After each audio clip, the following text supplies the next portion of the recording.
Hi అండి, నమస్తే. Welcome back to శ్రీలూస్ మన ఇంటి వంట. ఈరోజు మన ఛానల్లో పనస గింజలు మామిడికాయ కూర ఎలా తయారు చేసుకోవాలో చూద్దామండి. ఇది చాలా ట్రెడిషనల్ కర్రీ అండి. పనస జాక్ ఫ్రూట్ టైం కూడా కదా, సో అందుకే మన వ్యూయర్స్ అండ్ సబ్స్క్రైబర్స్ అందరికీ ఈ రెసిపీ చూపిస్తున్నానండి. ఇది ప్రతి ముద్దకి ఎంతో టేస్టీగా పుల్లగా కారంగా చాలా బాగుంటుందండి. ఈ కర్రీ మస్ట్ ట్రై రెసిపీ అనమాట. సో ఇప్పుడు మనం దీన్ని ఎలా తయారు చేసుకోవాలో చూద్దాం. ముందుగా జాక్ ఫ్రూట్ కట్ చేసేసాక దాని గింజలు ఉంటాయి కదండి, అది క్లీన్ చేసేసుకుని కుక్కర్లో 3 విజిల్స్ ఇచ్చేసుకోవాలండి.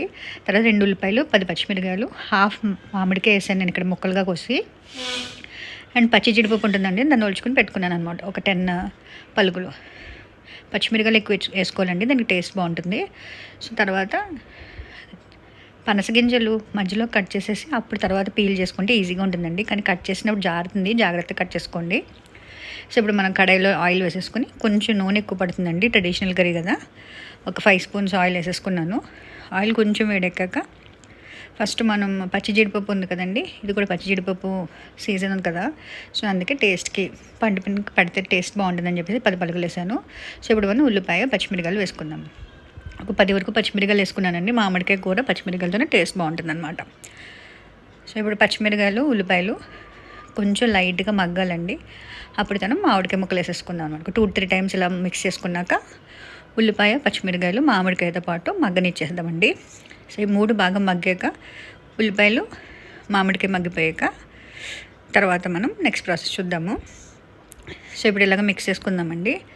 సిమ్లో పెట్టేసుకుని మూత వేసేసుకోవచ్చండి. ఈ టైంలో కావాలంటే ఇప్పుడు మనం కొంచెం లైట్గా ఉప్పు వేసుకుందామండి.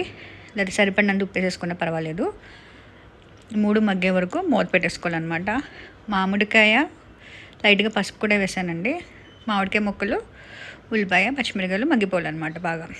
ఒకసారి జస్ట్ ఇలా మిక్స్ చేసేసుకుని ఒక 6 మినిట్స్ మూత పెట్టుకుని అలా ఉంచేసుకుంటే మనకి ఉల్లిపాయలు లైట్ బ్రౌన్ కలర్లో వచ్చేస్తాయండి. మామిడికాయలు కూడా మగ్గిపోతాయి అన్నమాట. సో అప్పుడు మనం పనసగింజ ముక్కలు వేసేసుకోవచ్చు అనమాట. కట్ చేసుకుని పెట్టుకున్నాం కదా. సో ఇప్పుడు ఒకసారి జస్ట్ నేను మూత తీసాను కదండి, ఒకసారి మిక్స్ చేసుకుని జస్ట్ మామిడికాయ ముద్ద జస్ట్ ఇలా నొక్కి చూస్తే మీరు ముక్క మీద మగ్గిపోయినట్టు ఉందన్నమాట. బాగా చూసారా, ఇలా మగ్గిపోయాక ఇప్పుడు మనం పనసగింజలు కట్ చేసుకున్నాం కదండి, ఉడకబెట్టుకున్నవి, అవి వేసేసుకుని మిక్స్ చేసేసుకోవాలి. సో అప్పుడు ఈ పనసగింజలు కూడా కొంచెం పులుపు, ఉప్పు బాగా పట్టి బాగుంటుందన్నమాట. సో జస్ట్ ఒక 2 మినిట్స్, 1 మినిట్ ఇలా మిక్స్ చేసేసుకున్నాక సరిపడా కారం వేసుకోవాలండి. కారం కూడా నేను ఎక్కువ వేసాను, మేము కొంచెం స్పైసీగా తింటాము. సో ఒకసారి జస్ట్ మిక్స్ చేసేసుకొని మూత పెట్టేసుకోండి. సో ఇది కొంచెం బాగా మగ్గి, వాటర్ వెంటనే వేయకూడదండి, ఎందుకంటే ఈ పనసగింజలు కూడా ఉప్పు కారం పట్టాలన్నమాట బాగా. సో అందుకే నేను జస్ట్ ఇలా మిక్స్ చేసేసుకున్నాక మూత పెట్టేసి సిమ్లో పెట్టేస్తానండి. సో ఇప్పుడు మనకు 5 మినిట్స్ అయిపోయాక మూత తీసి చూస్తే పనసగింజలు కూడా ఉప్పు కారం పట్టింది కదా. సో ఈ టైంలో మనం ఒక చిన్న టీ గ్లాస్ వాటర్ వేసేసుకుని ఒక్కసారి మరుగు వచ్చాక సిమ్లో పెట్టేసి స్టవ్ మగ్గించుకోవాలన్నమాట. సో అప్పుడు ఈ వాటర్ వేయడం వల్ల మనకి ఫ్లేవర్ అంతా అన్నిటికీ పడుతుంది. సో ఇది చాలా ఈజీ ప్రాసెస్ అండి. ట్రెడిషనల్ కర్రీ, ఎక్కువ ఆంధ్రప్రదేశ్లో చేస్తూ ఉంటారు. పనసకాయ తిన్నాక ఆ గింజలు పాడేయకుండా ఇలా ఉడకబెట్టుకుని ఇలాగా మామిడికాయ వేసుకుని కూర వండుకుంటే అదిరిపోద్దండి.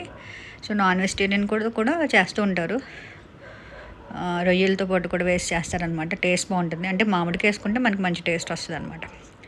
సో ఇప్పుడు చూసారా, నేను మూత తీస్తాను, దగ్గరగా అయిపోయింది కదండి. వాటర్ వేసుకున్నాక వాటర్ కొంచెం పీల్చుకుని కలిపి నేను కొత్తిమీర వేసేసి ఒక 1 మినిట్ మూత పెట్టేసానండి. సో ఇప్పుడు మూత తీసి చూస్తే చూసారా, జ్యూసీ కన్సిస్టెన్సీలో మనకి కర్రీ రెడీ అయిపోయింది. సో పనసగింజలు, మామిడికాయ, జీడిపప్పు, పచ్చి జీడిపప్పు కూర చాలా టేస్టీగా వచ్చిందండి. ఈ కన్సిస్టెన్సీలో మనం స్టవ్ ఆఫ్ చేసేసుకోవచ్చు. సో ఇంతకన్నా కొంచెం దగ్గర పడిపోతే మనం చల్లారిక కూడా ఇంకా దగ్గర పడిపోతుంది అనమాట. సో ఈ కన్సిస్టెన్సీలో స్టవ్ ఆఫ్ చేసేసుకుని చాలా అద్భుతంగా వచ్చిందండి కర్రీ. టేస్ట్ అయితే చాలా బాగుంది. సో మీరు కూడా ట్రై చేసి మీకు ఎలా వచ్చినది కామెంట్ సెక్షన్లో పెట్టండి. That's all for today. Thank you for watching. Please like, share, subscribe Sreelu's మన ఇంటి వంట.